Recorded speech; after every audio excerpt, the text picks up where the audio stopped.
Hello everyone, welcome back to Husky Hikes.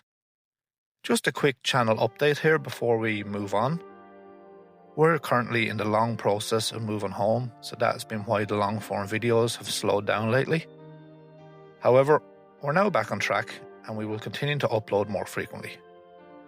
As you can see, today's upload brings us to the Hellfire Club in Dublin. The car park here holds about 60 to 70 cars and is open till 9 at night.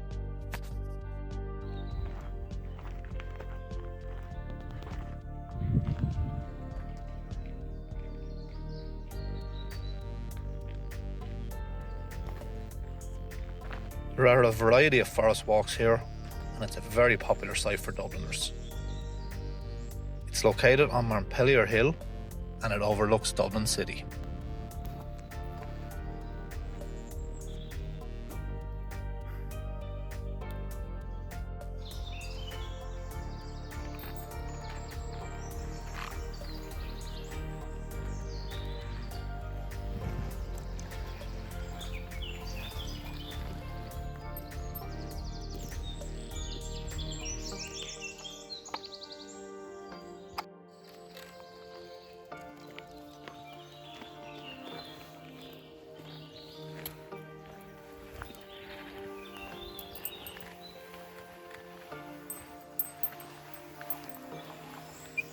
This footage was shot on a beautiful spring morning in April 2025.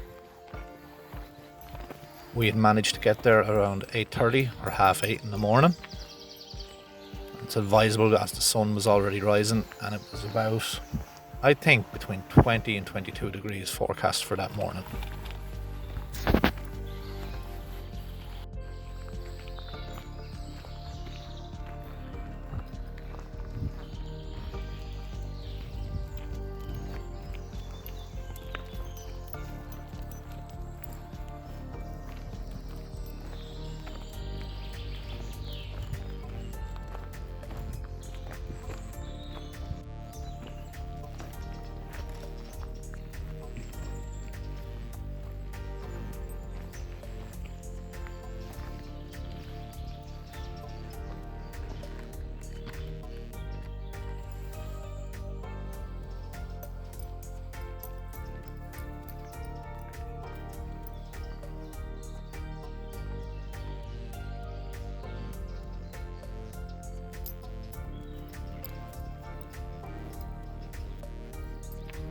This plant is referred to as maybush in Ireland.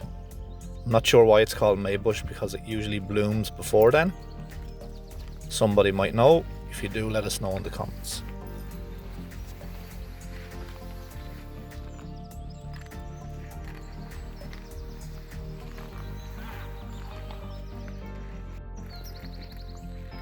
Maybush was always used on bonfires in Ireland on the 30th of October. It was a tradition that bonfires would be lit on that date and maybush was always used as a starter. It burned really well and would keep the fires going all night.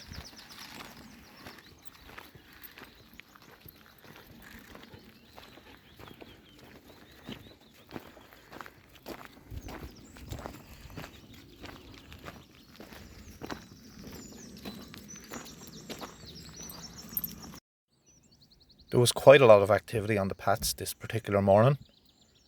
We ended up speaking to a couple of local Dublin ladies and they had said that every morning, especially when spring started, they would come with their dogs and do a loop, which was about 40 to 45 minutes before they headed off to work for today.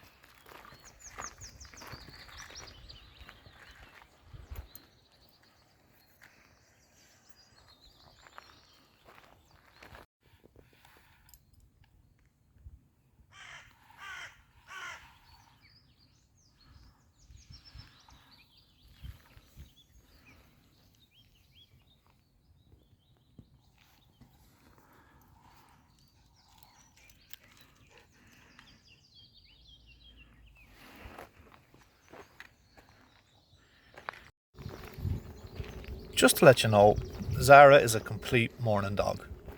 She always wants to go as early as possible. If you got up at 7 a.m, she would want to go walking. Hunter is completely the opposite. Hunter's a night owl. He prefers to go once it's dark. So that's something we've had to juggle for quite a while. He'd always show you some sort of attitude if you tried to take him out early in the morning, as he likes to sleep for most of the day.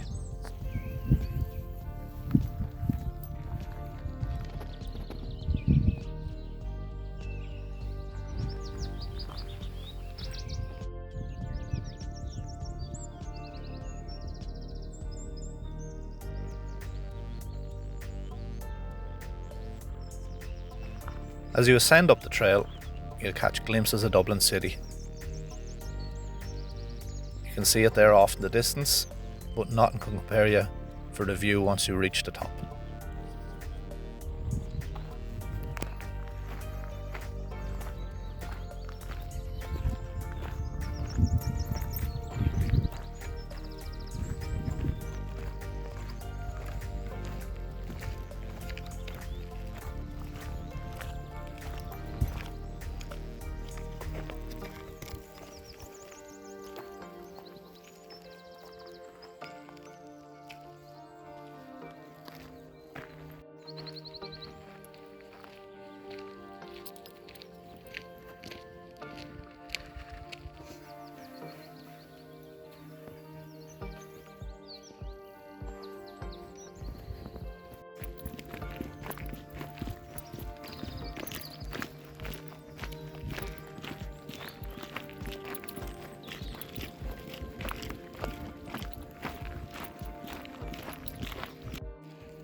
Once you reach the top, the building itself appears ominously.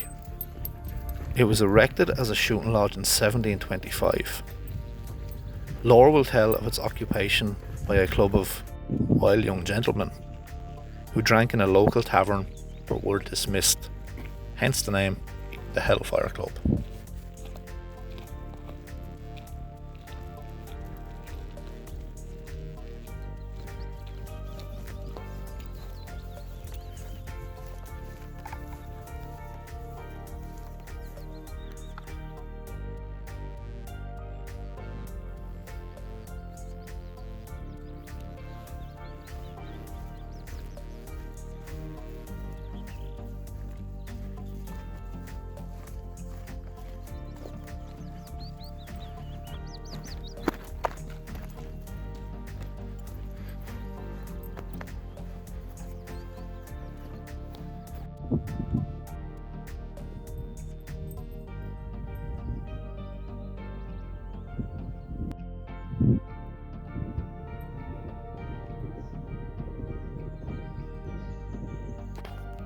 Throughout the next couple of shots, you will hear pigeons cooing inside the Hellfire Club. They must nest in here, but it really creates an ominous, eerie sound due to the echoes in the building.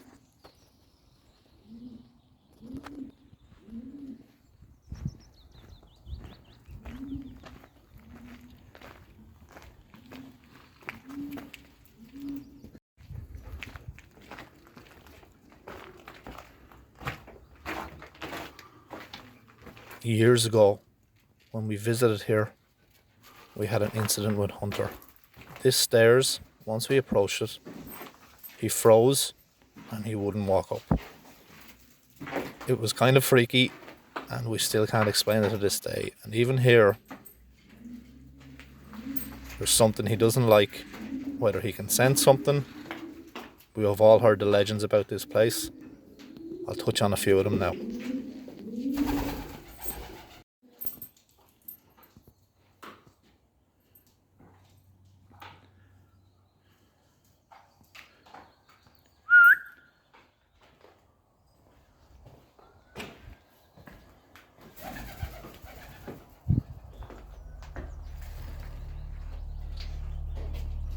The club's known for being associated with occult activities and the brief appearance of the devil. It shares legends very similar to the same story of the haunted Loftus Hall in Wexford. There was a lot of secrecy surrounding the club members, and it is speculated that they were devil worshippers.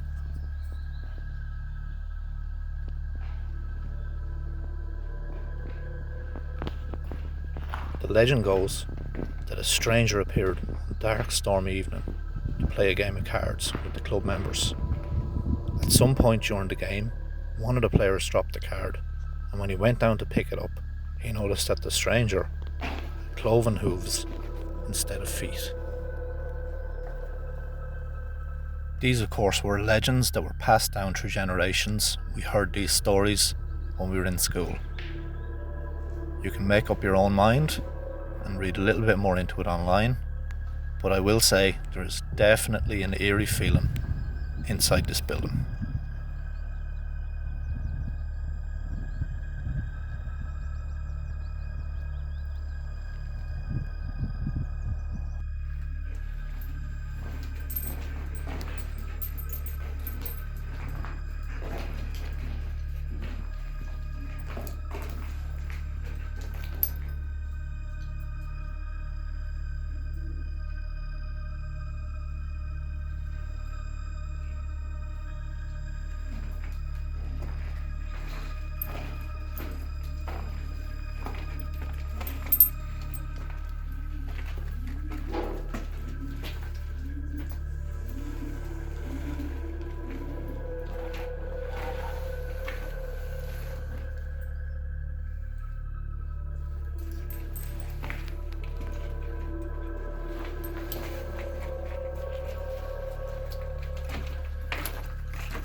Again, there were a couple of points throughout this visit where Hunter's curiosity was really piqued, especially like here.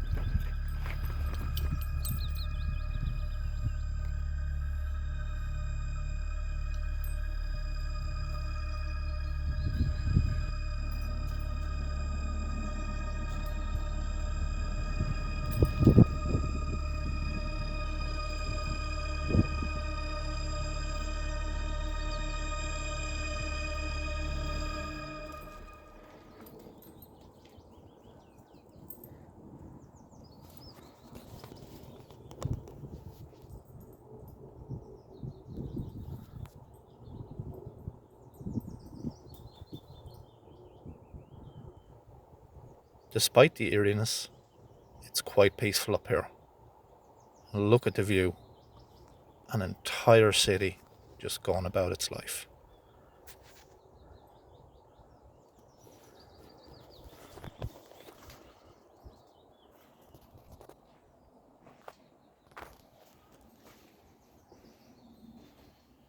There are a couple of different stories about how the building ended up looking as it does now.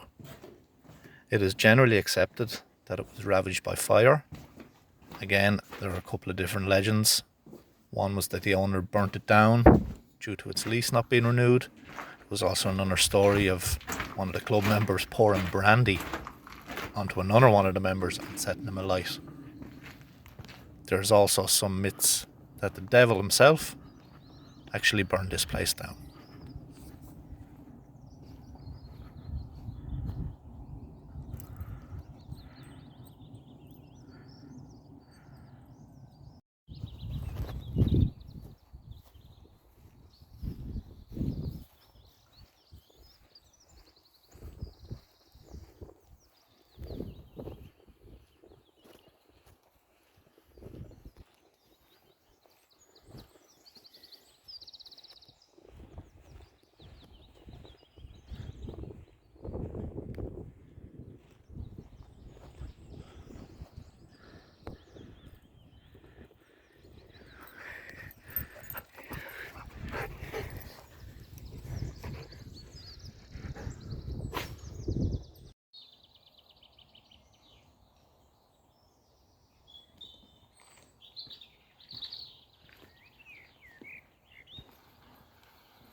Thanks once again for joining Hunter and Zara on another adventure.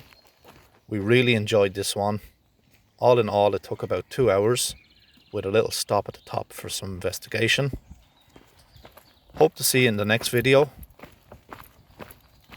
Take care.